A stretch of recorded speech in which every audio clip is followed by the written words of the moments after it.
Star Wars: The Clone Wars saved a generation of Star Wars, especially in regards to the clones. In this video, I talk about how the Clone Wars saved the clones. But before I continue on with this video, only about 25.8% of my viewers are subscribed to this channel. So if you enjoy this video, or you love Star Wars and you just don't want to be toxic about it, then consider subscribing to the channel. It's free, easy, and you can always change your mind. Anyway, let's continue on with the video. The Clone Wars movie was a disaster, but one thing I think the movie did really well was begin to humanize the clones, which was continued beautifully in the series. I think one of the reasons why this show is so great is because of the real-life implications it has. The prequel films themselves are not the most beloved films.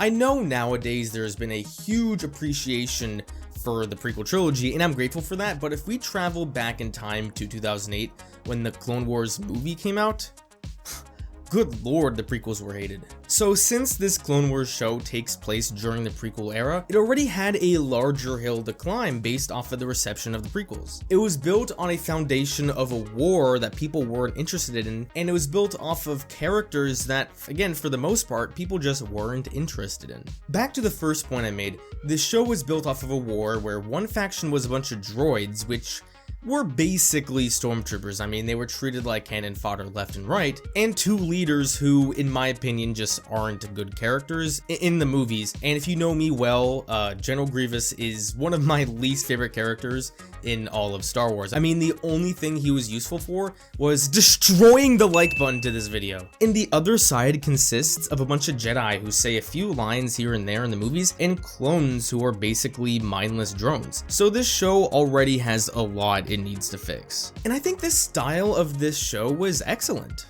The Clone Wars is a show that has quite a unique format. It's not like Rebels where it's just one big linear story. The Clone Wars has a bunch of different arcs consisting of 3 to 4 episodes. And each arc can explore different characters, whether it be the ones we know or different characters. It would have been easy for Dave Filoni, the creator of the show, to make a linear story that follows Obi-Wan, Anakin, and Ahsoka. And for all we know, this could have really worked, but if they did, then we wouldn't have been able to get episodes like the ones with Domino Squad. The show makes an active attempt to humanize the clones and make them feel like real people. In the movies, they are pretty much treated the same way as the droids. In all 3 films, well, I guess only 2 because the clones aren't in The Phantom Menace, there's only one clone trooper named, and that's Cody, and he is no different than any of the other clones other than that he's a higher rank. The clones had no personality to them in the movie, so what the show did was decide to make them really engaging and give them a personality. We begin with Domino Squad, a squad of clones that just seem to be doing nothing important. Not all soldiers get to be the heroes on the front lines. And as the story progresses, we learn so much about each individual clone, and they genuinely feel like real people. We see them struggle, we see them succeed, but most importantly, we see them become brothers. And the show makes it evident how important brotherhood is, a trait that people in actual militaries definitely feel. And it's not just the clones that feel real, but also the whole clone military feels real.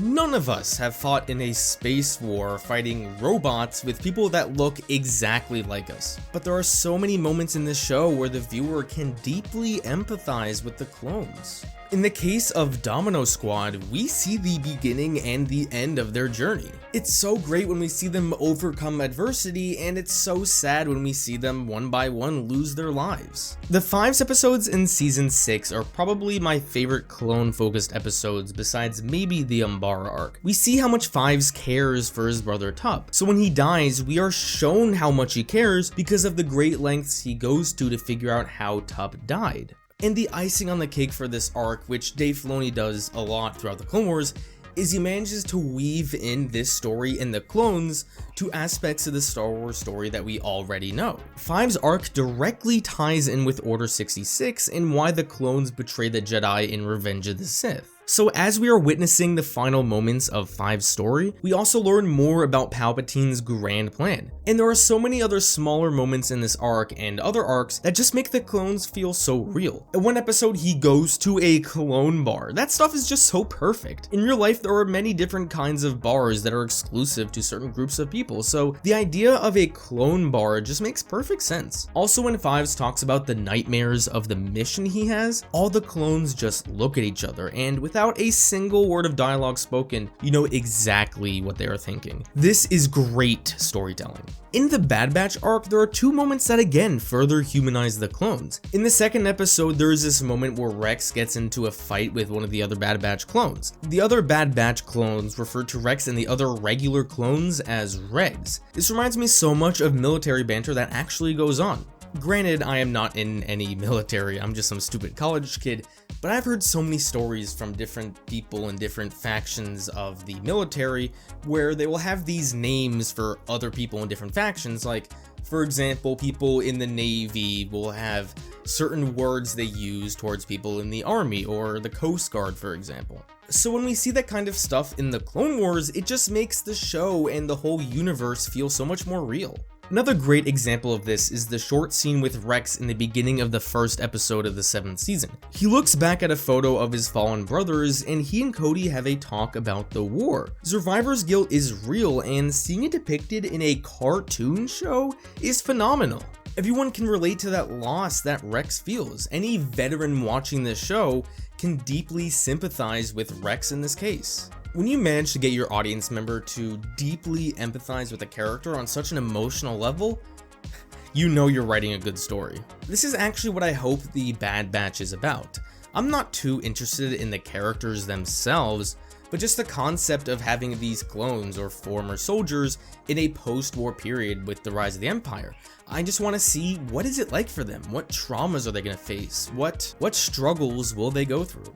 I could talk about how great the clones are for a pretty long time, but there is one more thing I want to focus on for this video, and that is my favorite clone.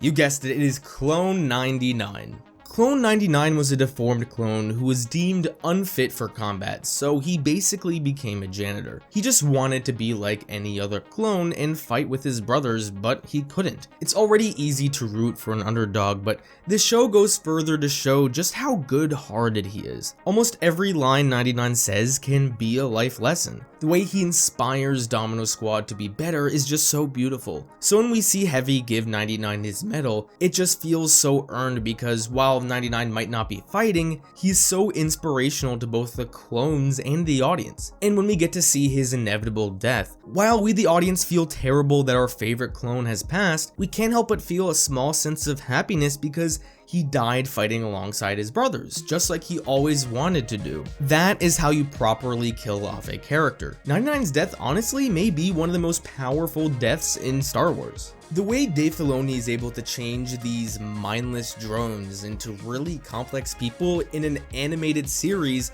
is an achievement of enormous proportions. Humanizing the clones adds another layer to the already complex and deep era that the prequel era is. And that is just one reason as to how the Clone Wars was able to save a generation of Star Wars. If you want to see more Clone Wars videos from me, I have a video about how the Clone Wars saved Anakin, and I have another video about how the Clone Wars saved Darth Maul. Thank you everyone so much for watching another one of my videos.